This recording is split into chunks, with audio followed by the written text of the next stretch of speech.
일보다 먼저 우리를 지으신 영원의 아버지가 되시는 하나님 아버지 앞에 나와 경배와 찬양으로 예배드리는 성도 여러분에게 하나님 아버지의 크신 사랑과 은혜의 행복이 설을 맞이하는 성도 여러분의 가정 위에 항상 함께 하시기를 주님의 이름으로 축원합니다. 아멘. 우리나라는 언제나 새해를 두 번이나 맞이해서 너무나 좋은 것 같습니다. 양력으로 1월 1일 새해를 맞이하고 음력으로 1월 1일 설날인 새해를 맞이합니다. 한동안 정부에서는 양력 새해만 지키라고 음력 설날을 공휴일에서 없애기도 했지만 온 국민들이 전통적으로 지켜 내려왔던 설날을 지키고 있기 때문에 지금은 다시 설날이 살아나면서 설날을 가족과 함께 지키라고 긴 연휴 기간까지 주었습니다.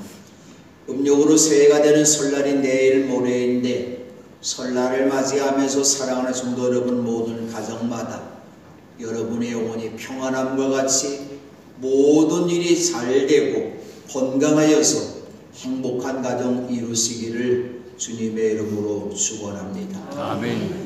1년에 두 차례 있는 명절인 설과 추석 때 오래간만에 어떤 사랑하는 자녀들을 만나고 형님을 만나고 누님을 만나고 동생을 만나는 또 친척들을 만나는 일들이 기쁘고 즐거워야 되는데 함께하기를 꺼려하는 젊은이들이 있다고 합니다. 취업 못할 자코리아에서 대학생 1478명에게 설날 계획을 묻는 설문조사를 했는데 대학생들 37.1%가 명절에 친척들을 만나는 자리에 참석하지 않을 겁니다. 10명 가운데서 4명은 명절이 돼도 집에 내려가지 않는다. 친척들을 만나지 않는다. 그렇게 대답을 했습니다. 무엇 때문일까요? 집에 오래간만에 찾아왔는데 부모님으로부터 때로는 친척들로부터 잔소리, 좋은 말이 아니라 잔소리를 듣기 때문입니다. 대학까지 나왔는데도 직장을 구하지 못한 자녀들을 향해서 너 언제 취직할래? 누구는 취직을 못해서 안 하는 겁니까? 너무 시대가 어렵다 보니까 취직을 못하는 학생들이 많이 있어요.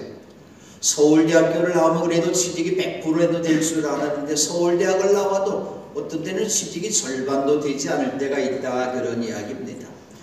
또 직장에 다니는 자녀들을 향해서 뭐라고 말합니까? 너 언제 결혼할래? 누구는 결혼 못해서 못합니까? 아직 애인이 없으니까 결혼도 못하고 중매도 잘 못해서 오늘 우리 교우 가운데도 자녀들이 40을 넘는 그런 자녀들이 있습니다만은 어쨌든 이런 말들을 자녀들이 듣기 싫어한다는 말이죠. 우리 설날에는 우리 자녀들을 향해서 이 두 가지만은 꼭 해서는 안 되는 말이라고 하는 것이죠. 우리 평소에 우리 자녀들이 부모님으로부터 듣기 싫은 소리가 있는데 5가지라고 합니다. 5번째, 넌 누굴 닮아서 그 모양이니? 누구 닮았습니까? 지 아버지 어머니 닮았죠. 4번째입니다. 몇 번이나 말해야 듣겠니? 너 나중에 커서 뭐가 될래? 하나님의 자녀이기 때문에 여러분의 모든 자녀들은 하나님께서 함께 도우셨기 때문에 세상에 빛처럼 소금처럼 잘 되는 역사가 있을 겁니다. 3번째, 넌 왜 그렇게 생각이 없니? 부모님의 생각 갖고도 자녀를 판단하니까 생각이 없는 것 같지만 사실 우리 자녀들이 부모님보다도 더 깊은 생각을 많이 할 때 있다는 것을 알아야 됩니다. 그 다음에 2번째, 누구는 그렇게 공부도 잘하는데 누구 반만 닮아라. 달란트가 다 다를 뿐이지만 공부는 못하지만 또 다른 재능이 있다는 것을 우리는 알아야 된다고 하는 것이죠. 이스라엘의 부모님들은 자녀들을 향해서 결코 책망하지 않습니다. 오히려 선생님이 공부를 못한 아이라고 책망해줘도 오히려 부모님이 그런 말을 해요. 하나님이 택한 백성이기 때문에 분명히 내 자녀는 앞으로 잘 될 겁니다. 걱정하지 마십시오. 하나님이 책임져 주십니다. 오히려 이스라엘 부모님들은 그렇게 말합니다. 첫 번째, 공부 좀 해라. 저도 어렸을 때 부모님 앞에 그 말 많이 들었어요. 또 저도 우리 아이들에게 공부 좀 하라고 말합니다. 공부하라 해도 공부 잘하라고 쓰겠습니까? 아니에요. 자기가 알아서 해야지 공부하라는 말을 하지 말라 그런 이야기죠. 사실은 이 5가지 모든 것이 부모님의 자녀를 위해서 하는 말 같지만 사실은 오히려 자녀의 마음에 상처를 주기 때문에 이 5가지 말을 해서는 안 된다 그런 이야기죠. 우리 자녀들이 우리를 부모님으로부터 가장 듣기 좋은 말이 또 5가지가 있는데, 괜찮어, 실수해서도 너 괜찮어, 넌 할 수 있어, 격려해주는 부모가 되어야 된다는 것이죠. 4위, 놀아라, 놀아라. 얼마나 쉽바람나는 이야기입니까? 놀으라는 얘기입니까? 어쩌면 인생은 놀이라고 하는 것이죠. 잘 놀 줄 아는 사람이 앞으로 일도 잘한다 그런 이야기죠. 그 다음에 3위, 엄마와 아빠가 너를 믿어. 부모님이 자녀를 향해서 신뢰해 주는 것이죠. 왜 자녀를 향해서 왜 오늘 우리 책망합니까? 부모님이 자녀들을 신뢰하지 못하기 때문에 그래요. 그러나 아빠가 너를 믿는다, 엄마가 너를 믿는다, 신뢰하라는 것이죠. 2번째, 용돈 줄까? 오늘 설날 되니까 자녀들이 부모님 앞에 세배하고 송돈 좀 주세요 그래요. 부모님으로서 자녀에게 용돈을 줄 수 있는 자녀가 있다. 내가 용돈을 줄 수 있는 손자, 손녀가 있다. 행복이라고 하는 것이죠. 첫 번째, 사랑해라고 하는 말이죠. 우리는 살아가면서 긍정의 말, 칭찬과 격려의 말을 할 때 그 사람이 변화된다는 사실을 알아야 됩니다. 그럼 우리 자녀들이 이번 새해를 맞이해서 이 좋은 말을 할 수 있는 여러분 되시기 바랍니다. 우리 섬사람 인사 나누십시다. 사랑합니다. 또 한 번 사랑합니다. 또 한 번 하늘보다 땅보다 더 많이 사랑합니다. 할렐루야. 사랑한다는 말 할 줄 알아야 돼요. 2번째 새해를 맞이할 것 같지만 그러나 우리 세상은 여전히 차가운 비바람이 불어오고 있습니다. 대기업도 어렵다고 말하지만 중소기업들이 너무나 많이 어렵다고 말합니다. 사원들에게 떡값을 줘야 되는데 최저임금이 너무너무 많이 올라가서 오늘 자기도 가져갈 거 없기 때문에 사원들에게 떡값을 줄 거 없다고 하는 그런 이야기죠. 살다 보니 우리 세상에는 수없이 많은 차가운 비바람이 불어옵니다. 어쩌면 우리가 살아가는 동안 위기가 찾아올 때도 있다고 하는 것이죠. 그러나 위기를 대처하는 방법은 우리 그리스도인들은 세상 사람과는 달라야 된다고 하는 것이죠. 오늘 이 시간 우리는 다윗의 사생에 나타난 위기를 어떻게 대처해 나갔는지 함께 생각해 보면서 우리에게, 바로 나에게, 내 가정에 이런 위기가 닥쳐왔을 때 이겨나갈 수 있는 은혜가 함께하기를 바랍니다. 다윗은 이스라엘 최고의 왕입니다. 존경받는 왕입니다. 그런 그의 삶의 달에 아무런 어려움이 있어야 되는데 그에게도 수없이 많은 아픔과 위기들이 찾아왔습니다. 사랑하는 아들이 둘이나 죽는 그 나쁨을 가졌어요. 부모님이 돌아가시면 땅에 묻어드리지만 자녀가 죽으면 가슴에 묻는다는 말처럼 인생에 이처럼 그 나쁨이 다윗에게 찾아온 것이죠. 사울왕에게 충성해서 블레셋 사람들을 쳐 죽이고 큰 승리를 하고 군인들과 함께 돌아올 때에 예루살렘의 모든 성읍에서 여인들이 나와서 소고와 꽹과리를 들고 나와서 노래하고 춤추며 환호성을 올리면서 사울왕을 환영합니다. 사울은 수천 명을 죽이고 다윗은 수만 명을 죽였다. 사실은 이 말은 당신이 신하를 잘 두어서 신하인 다윗에서 이런 일을 했습니다. 결국 영광은 누가 받습니까? 사울왕이 받는 거예요. 그런데 사울은 이 말 속에 있는 이 말을 함께 들으면서 여인들의 말에 온산했어요. 생각해보니까 화가 치고 올랐습니다. 사람들이 다윗에게는 수만 명을 올리고 나에게는 수천 명밖에 돌렸으니 이제 다윗에게 돌아갈 것은 이 왕다리밖에 없겠구나 투덜거리면서 그날부터 사울왕은 자기의 중신인 다윗을 향해서 시기하고 의심하기를 시작합니다. 의심하니까 바로 그 다음날 하나님이 보내신 악한 영이 사울에게 내려덮였을 때 사울은 궁궐에서 미친 듯이 날뛰면서 헛소리를 막 질러대고 있는 것이죠.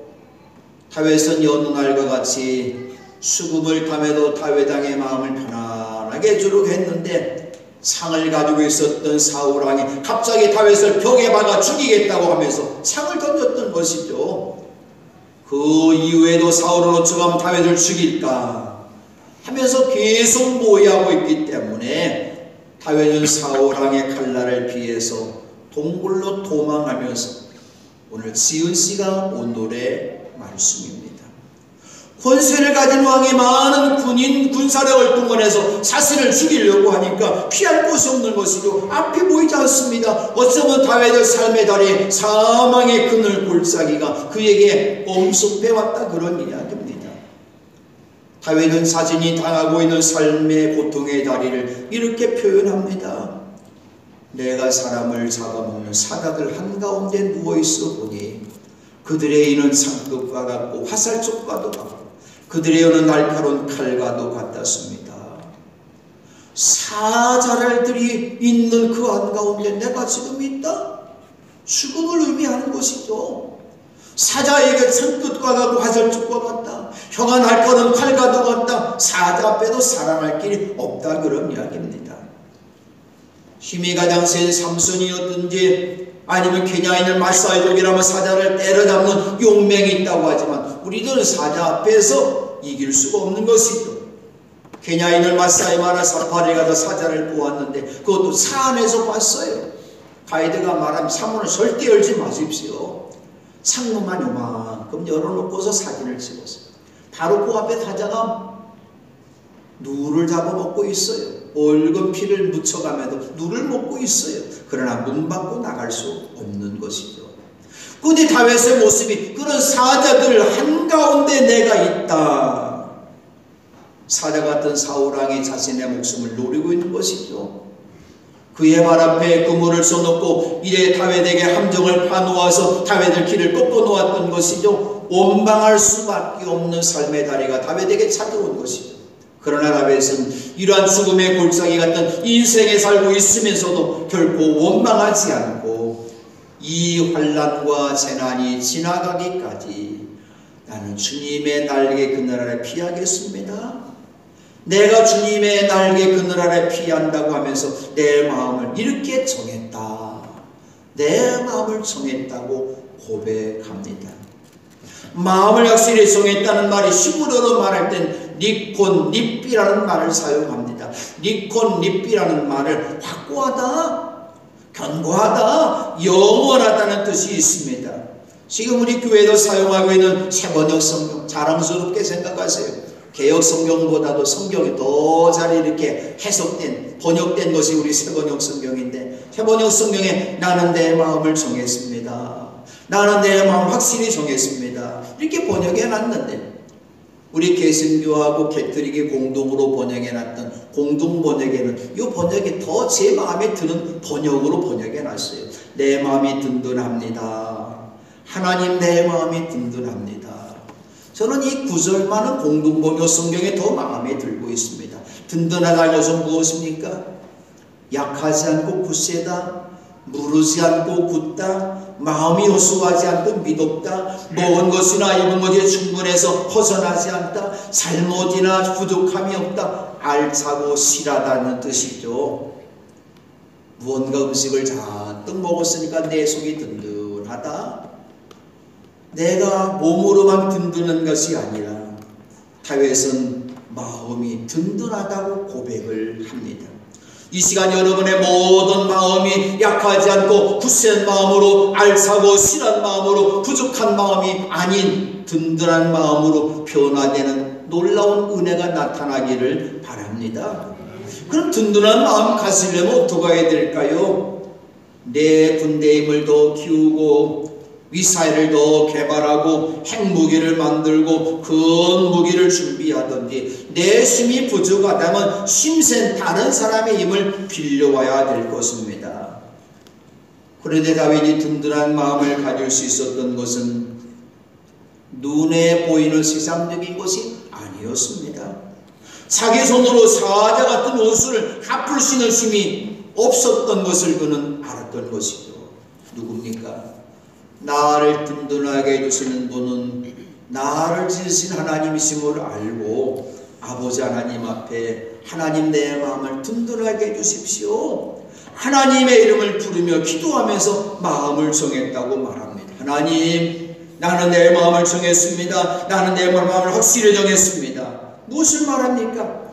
우리는 일을 시작하기 전에 든든한 마음을 가지는 것 너무너무 중요합니다. 내 마음이 든든하지 않고서 일할 수가 없어요. 마음이 든든하지 않고 세상이라는 전쟁터에 나가서 싸울 수가 없습니다. 불평과 원망하는 말이 나오고 있습니까? 남을 비꼬고 가시 같은 말이 나오고 있습니까? 내 마음이 든든하지 못하니까 남을 공격하는 거예요. 남에게 상처 주는 거 내 마음이 든든하지 못하고 흔들리기 때문에 오늘 남을 공격하는 것이죠. 왜 우울증이 걸릴까요? 왜 때로는 죽고 싶은 마음이 생길까요? 왜 조울증이 생길까요? 내 마음이 든든하지 못하기 때문에, 내가 불안하니까, 내가 흔들리니까 이런 마음이 생긴다고 하는 것이죠. 사울의 마음이 든든하지 못한 건 무엇 때문일까요? 하나님의 영이 그에게서 떠났기 때문입니다. 그 대신에 주님께서 보내신 악한 영이 사울을 괴롭혔기 때문에 다윗이 높아지려는 것을 시기하고, 남 높아지는 건 사랑해 주면 얼마나 좋습니까? 우리 한국 속담에 나오는 말처럼 사돈이 논을 사니까 배가 아프다. 우리 그리스도인이 그래서는 안 된다고 하는 것이죠. 그런데 오늘 사울왕은 다윗이 높아지는 것을 시기하고 다윗이 왕이 되려고 군사력을 키운다고 의심하면서 죽이려고 했던 것이죠. 사울 자신의 마음이 든든하지 못했기 때문입니다. 마음이 든든한 사람은 다른 사람을 시기하고 미워하고 질투하고 의심하지 않습니다. 오히려 다른 사람을 격려해주고 칭찬해줄 수 있는 마음이 있기 때문에 든든한 마음을 가진 사람만이 인생 싸움에서 승리할 수가 있습니다. 그럼 우리 모두가 신앙생활에 형통하고 승리하기 위해서 다윗처럼 하나님께서 기뻐하시는 마음으로 정해서 우리가 든든한 마음으로 변화되어야 될 것입니다. 그럼 다윗이 어떻게 해서 자기의 마음을 확실하게 든든한 마음으로 만들었을까요? 첫 번째, 주님을 노래하며 찬양할 때 든든한 마음이 될 것입니다. 내가 가락에 맞추어 노래를 부르겠습니다. 문나라 가운데서 노래를 불러 주님을 찬양하렵니다. 우리말로 하면 백상이처럼 노래하며 살겠다는 것이죠. 세상 사람의 기준으로 보면 이처럼 어리석은 사람이 어디에 있을까요? 일도 안 하고 노래나 부르며 놀고 먹겠다는 것 아닙니까? 그러나 하나님 편에서 보면 이 일보다 귀한 일이 없습니다. 신앙인들은 일용할 양식을 구하기 전에 먼저 하나님을 찬양하는 일에 최선의 자리에 두어야 합니다. 이스라엘 백성들이 유월절 어린 양의 피로 430년 동안 종살이에서 해방되었습니다. 하나님이 약속하신 그 가나안 땅을 향해서 나아갈 때에 앞에는 죽음의 옹해가 가려놓여 있고 뒤에는 바로의 모든 병거와 기마와 기병과 보병으로 구성된 이집트 군대가 자기들을 추격하고 있습니다. 말 그대로 진퇴양난입니다. 앞에도 죽음의 자리고 뒤에도 죽음의 자리입니다. 이스라엘 자손이 두려워하면서 모세를 원망합니다. 모세, 이집트에 묘자리가 없기 때문에 우리를 광야에다 끌어다가 죽이려는 것인가? 우리를 이집트에서 끌어내서 여기서 이런 일을 당하게 하다니 왜 우리 이렇게 만들었는가? 이집트에 있을 때에 우리가 이미 당신에게 말하지 않았습니까? 광야에 나가서 죽는 것보다 이집트 사람을 섬기는 것이 더 나으니 우리가 이집트 사람을 섬기에 그대로 내버려 두라고 하지 않았습니까? 이때 모세가 백성을 향해서 이렇게 말합니다. 두려워하지 마십시오. 당신들은 가만히 있어서 주님께서 오늘 당신들을 어떻게 구원하시는지 지켜보기만 하십시오. 당신들이 오늘 보는 이 이집트 사람을 다시는 볼 수 없을 것입니다. 주님께서 당신들을 구하여 주시려고 싸우실 것이니 당신들은 진정하십시오. 저는 이 말씀이 얼마나 귀한 말씀인지 몰라요. 하나님이 나를 구해 주시려고 하나님이 나를 대신해서 싸워주신다. 인생의 싸움에 왜 우리가 실패합니까? 왜 우리는 백전백패를 했습니까? 나 자신의 힘만 의지했기 때문에 백전백패를 한다고 한 것이죠. 그러나 백전백승할 수 있는 귀한 길이 바로 여기에 있습니다. 하나님께서 내 대신 싸워주신다. 하나님이 나와 함께 하시기 때문에 나는 승리할 수 있다. 나는 연약하지만 하나님이 나와 함께 노시기 때문에 이길 수가 있다. 그러므로 싸움은 하나님 앞에 맡기고 하나님만 바라볼 때 승리의 노래를 부르게 될 것입니다. 이제 오늘 우리 성도들은 무엇입니까? 싸우러 나가기 전에도 싸울 때에도 싸움을 마친 다음에도 하나님을 찬양하는 것이죠. 왜냐하면 하나님을 찬양하는 건 무엇입니까? 하나님께서 나를 향해서 싸워주시고 승리하게 하시고 선한 일을 이루실 것을 믿기 때문에 찬양하는 것이죠. 일평생 형통하고 승리하기 원하십니까?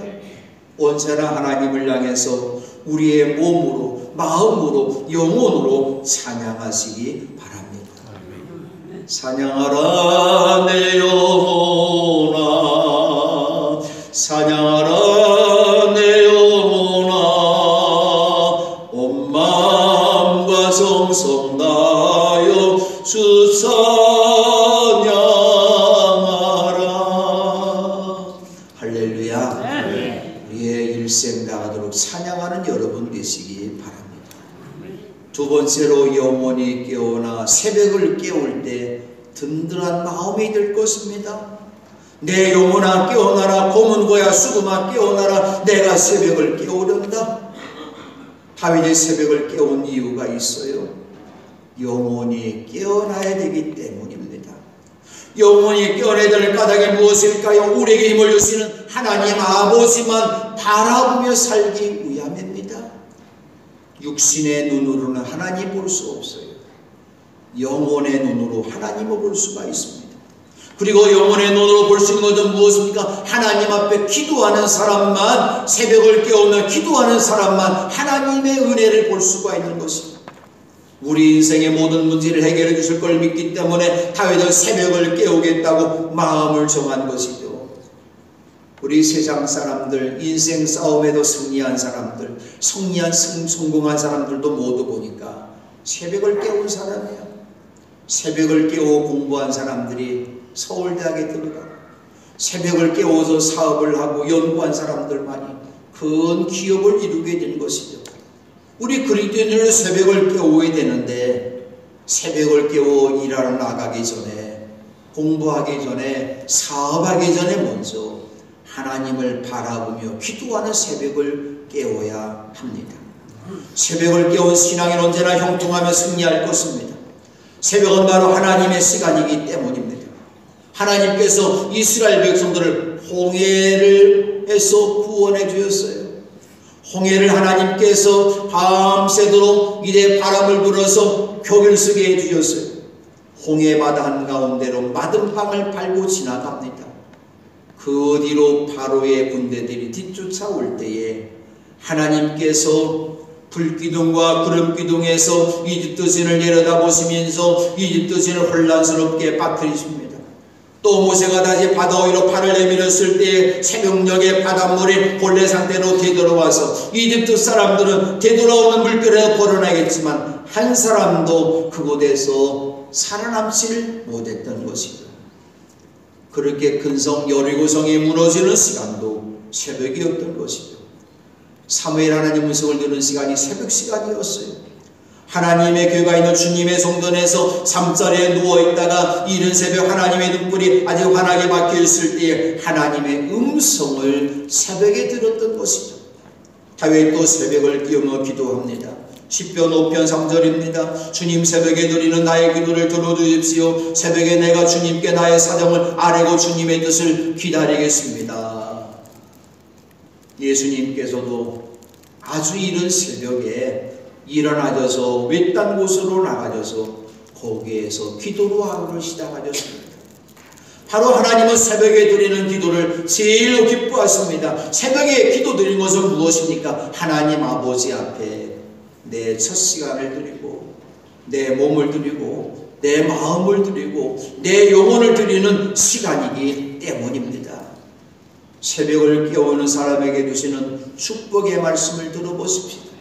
시편 30편 5절입니다. 주님의 진노는 잠깐이요 그의 온성은 영원하니 밤새도록 눈물을 흘려도 새벽이 오면 기쁨이 넘친다. 사랑하는 성도 여러분, 새벽에 주님 주시는 기쁨으로 풍성한 은혜를 누리시기를 바랍니다. 예수님께서 온 인류를 구원하시기 위해서 십자가 지셨지만 오늘 우리를 다시 살리시기 위해서 부활하셨는데 이래 선날 새벽에 살아나셨을 때에 맨 처음으로 부활하신 예수님을 만난 사람도 새벽을 깨운 막달라 마리아였습니다. 전 세계 기독교인들 가운데 새벽을 제일 많이 흔들어 깨우는 사람은 우리 한국 기독교인들입니다. 저는 한국의 감리교회 목사가 된 거 감사하고 있습니다. 새벽을 깨우며 새벽기도 드리는 것이 힘이 들고 있습니다. 저도 육신을 가졌기 때문에 매포교회에 와서 내가 새벽기도를 내가 잠자다가 못 나온 게 몇 번 있을까? 20년 동안 쭉 제가 집에 있으면서도 부목사에게도 부탁하지도 않고 그냥 못 나왔던 적이 몇 번 있을까? 손가락 꼽아 보니까 10번은 안 되더라고요. 한 7, 8번 빠졌더라고요. 그렇게 새벽기도 어려워요. 이런 새벽기도 어렵지만 이 새벽을 깨우면서 얼마나 귀한 일인 줄 아십니까? 저는 새벽에 짤막하니 거리 오면서도 하나님 감사합니다. 나는 짧은 길에서 이렇게 오는데 단양에서부터 멀리 차 타고 오시고 저 오늘 태양 드린 길에서 저 먼 우리 매포 끝동네에서 거의 한 1.5km 되는 데서 걸어오시는 분들, 오늘도 보니 교회 나오다 보니까 눈이 살짝 내리고 추워져 갖고도 얼음길에요. 하나님, 우리 성도님들 교회 나올 때 미끄러지 않게 도와주세요. 그러면서 오늘처럼 이런 날이 아니지만 하늘에 별이 반짝반짝 뜨는 날이 있어요. 별을 바라 하나님, 우리 모든 성도들 하늘에 별이 되게 도와주세요. 세상에 빛이 되게 도와주세요. 짤막한 곳 거리지만 하늘의 별을 바라볼 수 있는 것, 새벽을 깨우는 사람은 별을 볼 수가 있는 것입니다. 우리 교회 금년 90주년이 되었고 내년에 이제 앞으로 10년의 100주년을 바라볼 하나님, 우리 교회가 100주년을 향해서 나아갈 때 우리 교회가, 매포교회가 하늘의 별처럼 빛나게 도와주세요. 우리 사랑하는 모든 자녀들 하늘의 별처럼 세상에 소금되고 빛이 되게 도와주세요. 이건 바로 새벽별을 바라본 사람만이 할 수 있는 기도입니다. 바로 기도는 무엇입니까? 하나님 앞에 기도는 무엇입니까? 내 마음이 든든한 것이죠. 하나님 아버지가 나와 함께 하신다. 밤새도록 여러 가지 문제 갖고 고민했는데 새벽에 교회 나와서 아버지 이름을 부르면 그래, 내가 한다. 내가 목사, 문목사 내 마음 안다. 내가 장모님들 그 마음 다 알고 있다. 내가 권사, 집사 모든 마음 다 알고 있다. 그래, 해결해 주마. 하나님의 응답을 들을 때에 마음이 든든한 것이라고 하는 것이고, 여러분 든든한 마음 갖기를 원하신다면 새벽을 깨워줘서 주님 성전에 나와서 예배하시기를 바랍니다. 그러나 혹시 몸이 아프거나 너무 연도하셔서 나오고 싶어도 나오지 못하고 깨어나지 못해서 교회 나오지 못한다 할지라도 아침에 잠에서 깨어난다면 제일 먼저 할 일이 무엇일까요? 다른 말 하지 마십시오. 제가 늘 그런 얘기 합니다만 단양에서 차 타고 오시는 분들 이제 성도님들 만나면 목례만 하세요. 아무 말 하지 마세요. 뭐 지난 밤에 뭐가 있었고 누구네 집사에 어떤 얘기가 있고 거의 그 얘기 하면 안 돼요. 목례만 하고 조용히 눈을 감고 10분 15분 오시는 동안 조용히 기도하시고 하나님의 전에 나와서 아버지 하나님을 부를 때 든든한 마음이 생길 줄로 믿습니다. 그리고 예수 이름을 부르시기 바랍니다. 여러분 모두가 새벽을 깨우는 사람이 되어서 든든한 마음으로 하루를 시작하시기 바랍니다. 세 번째로 주님께 감사를 드릴 때 든든한 마음을 가지게 될 것입니다. 주님, 내가 만민 가운데도 주님께 감사를 드리며 다윗일생에 승리한 까닭이 무엇일까요? 그는 감사로 일생을 살았기 때문입니다. 여러분도 일생 행복하게 원하십니까? 우리 모든 교회가 행복하기를 원하십니까? 여러분 모두가 감사할 줄 아는 여러분 되시기를 바랍니다. 야곱처럼 하늘나라 문이 열려지게 원하십니까? 감사의 기도를 드리시기 바랍니다. 원망과 불평은 다 성령의 불로 불태워버리시고 저 남한강 물에다 다 흘려보내시기를 바랍니다. 여러분 이번 설날을 맞이하면서 여러분 모든 가정이 행복의 꽃밭으로 만드시기를 원하십니까? 모든 일에 감사하시기를 바랍니다. 감사의 씨앗을 많이 뿌리는 가정만이 행복을 가정 만들 수가 있습니다.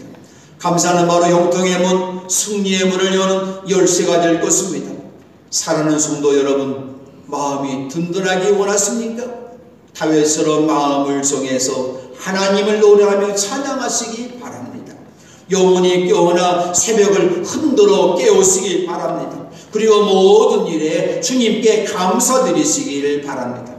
성도 여러분의 삶이 시온산과 같아서 흔들리는 일이 없이 영원히 든든히 서 있게 될 것입니다. 하나님의 은혜로 든든한 마음이 되었습니까? 숨쉬는 그날까지 하나님을 찬양하고 하나님을 사랑하고 내 가족과 내 이웃을 내 몸처럼 사랑하면서 행복한 그리스도인의 삶을 살아가는 복된 여러분 되시기를 주님의 이름으로 축원합니다. 아멘.